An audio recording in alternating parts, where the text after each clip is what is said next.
Pemirsa, Unit Perlindungan Perempuan dan Anak Satreskrim Polres Ogan Ilir melakukan penyelidikan atas laporan dugaan perzinahan oknum kades dengan istri orang yang diterima akhir Januari lalu.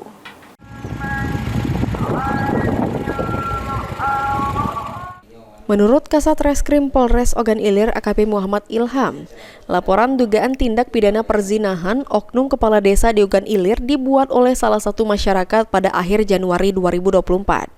Laporan tersebut saat ini masih dalam proses unit PPA Satreskrim Polres Ogan Ilir.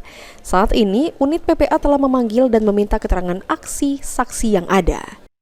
Laporkan salah satu oknum kades di Kabupaten Ogan Ilir.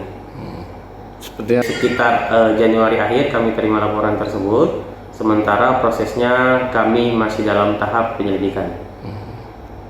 Dan dugaan tindak pidana perzinahan. Sudah itu manggil saksi-saksi? Ya, kami sementara dalam tahap penyelidikan, kami meminta keterangan saksi-saksi. Ahmad Romawi, PAL TV.